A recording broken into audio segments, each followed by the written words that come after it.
Yeah. So I have another question about your corner of the internet, Sure. Jim. If I'm trying to get up to speed on all this blood sports shit and the fun streams, because it does have kind of like a more argumentative O&A vibe to it, where it's just, Yeah. making fun of each other, which we're all fans of that show. We like it a lot. I think it's influenced a lot of online shows. Where do I start? Because it seems like there's fucking 500 channels doing it and so many characters, quote unquote, to follow. Like, where should I go? Well, I mean, if you're looking for more like the O&A vibe, like a kind of a Jocktober thing, I'd say go with Morning Kumite, which is pretty good. I mean, he does it, morning from like maybe 10 to noon to 1 o'clock, somewhere in there. So it's about a 3-hour chunk, 5 days a week. And it's got a nice little vibe to it. It's more laid back. There's a lot of stuff. But I mean, there are a lot of clipping channels. So I get it. Not everybody's got time to invest in these ridiculous streams that go on for way too long. So there's Kronos, who kind of clips them out and then gives you a basic idea of what's going on, because it's hard to digest that much stuff. So a 20-minute section, Kronos. 20-minute section makes it much, much easier to kind of enjoy it. That would be my recommendation. But yeah, they've done pretty well for themselves. I mean, when Worski had his big debate, I think it was Richard Spencer and Sargon of Akkad, I think he made, going on Super Chats, probably around $10,000 to $15,000 that night. Like, I mean, there's an audience for that crap. Even the Morning Kumitates pull in like 2,000 or 3,000 viewers, and I'd say maybe they're making 20,000 to 30,000. So I'm expecting more of these to kind of pop up because people like Jerry Springer, and then the people that host this stuff like making money. So it's kind of like a perfect combination. I just want a nice shit show to watch. I just want to watch people scream at each other, and I'm happy. I'm content with that. So yeah, I'd recommend Morning Kumite, or I'd recommend Kronos if you want the small clips.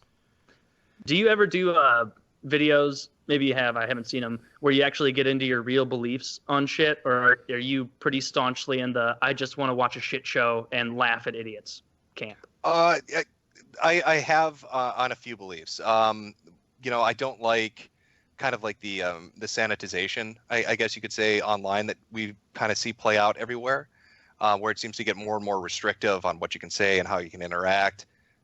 Terms of service get upgraded. I mean, look at YouTube. Content creators here are kind of walking on eggshells when they make certain videos at this point. I mean, Twitch has gotten to the point where I know certain streamers are scared to have a Twitter account anymore, or Facebook account, because something they say there can get them banned on Twitch now.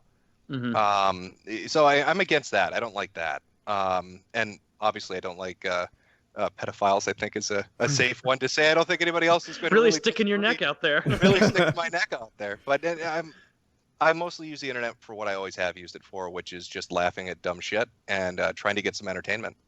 That's about it.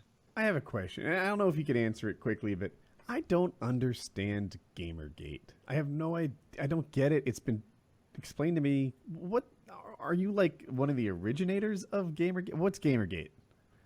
If I had to sum it up and give you like the short and dirty of it, I'd say maybe for like 2 years before that, right before Gamergate became a thing, you had a lot of outlets writing kind of articles that were shitting on their audience.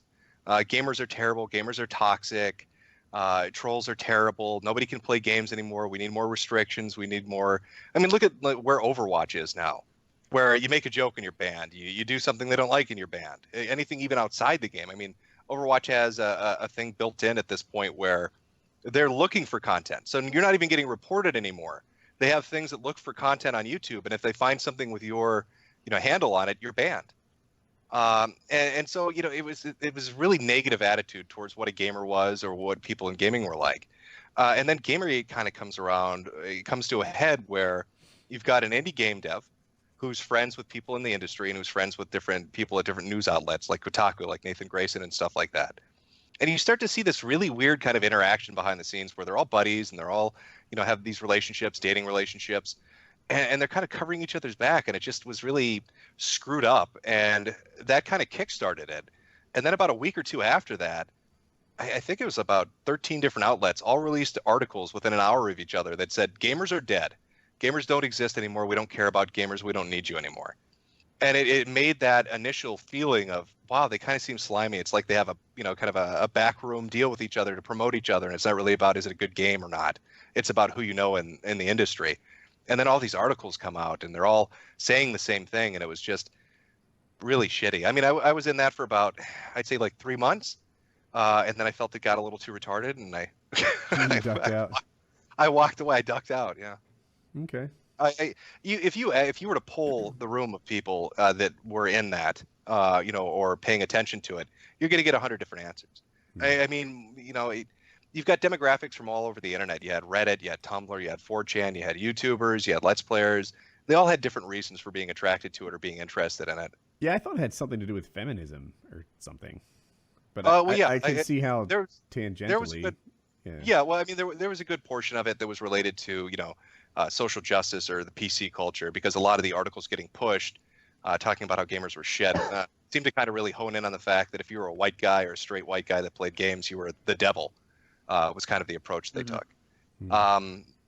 Yeah, it's I don't know what to tell you. Anything I say about it is going to piss off a group of people. If I give one opinion one way, the people that were in it are going to hate me, and if I give you opinion the other way, the people that were against it are going to hate me. There's no good answer I can give you that's not going to get me a metric ton of shit. I don't think you mind the shit though. I think you have a little bit of fun waiting around in it, right? I actually. Well, there is a breaking point. I mean, right now I'm involved. Like I said, it went from Baked Alaska calling him a sellout to having the Pentagon involved. So I've got that show going on. I've got a bunch of MRAs that are really angry at me right now, so I've got that going on. I've got no, not MRAs. That's a dozen of people. I know, a whole 14 of them. I've got a group of bronies that are angry at me because they had not them. They had a group. They're violent. Yeah, there was some bizarre Skype call got released of this guy admitting to trying to have sex with a 12-year-old, so Full circle. I full circle, like I said. So I mean, there's so much shit going on, but I don't really have a great answer for you on what Gamergate was, other than a reaction from the consumer against what they saw as kind of like an intermediary or an unnecessary cog. Like, it used to feel like if you were a gamer, there were the companies, right? The guys that made the video games, and you may shit talk a game, and the company that makes it may think you're an idiot for doing so, but it was kind of that back and forth rapport. But somewhere along the lines, the media got kind of in the middle of that and started telling developers what gamers thought and started telling gamers what developers thought, and that connection was lost. That interference kind of started to play a part. And I think it was a good pushback against that as well. That'd be I don't know. I feel like I'm rambling now. I'm curious about this. So you seem to be in the middle of some real stuff. You're dox proof, I suppose? No one knows your name or where you live. You're just on my screen, a black box where people can't. Well, thanks for putting the bullseye on me. Yeah, that's nice. Every time you say something like you're dox proof, it's basically, hey, come fuck with this guy. Oh, dude, you don't want to say it like that. If you, one thing I've learned, and Anthony Cumia. So tell me, Jim, you were saying earlier that you're completely untouchable. And nobody that you're an invincible god of the internet. If you make an audience out of like poking at people, the audience will poke at you. Expect that. Oh my God, yeah. Right? Oh, no, Anthony Cumia is like, it's shocking. All the people that watch us are terrible fans. And it's like, right, you're looking in the mirror, and so are we. Like, our fan base pokes at me every day, and it's for the memes. It's what you get. That's where you are. Yeah, you don't want to play with fire if you're afraid of getting burned, obviously. I mean, yeah, I know what I'm appealing to, and I know the kind of content I like to make. And the stuff I like to laugh at is always going to bring kind of with it a backlash, but I've been doing this shit for a while. I mean, if you go look up a school shooter North American Tour 2012 was a mod we made for Half-Life as a joke. That's listed in a Supreme Court decision. So, I've been fucking around on the internet for a while, doing stuff that draws attention. That was the one where at the end of the game you had to commit suicide before the cops got you, right? That's correct. That's correct. Thought so. I'm a bit of a completionist. 1,000 gamer score on that one. But so you do something goofy, it gets a reaction.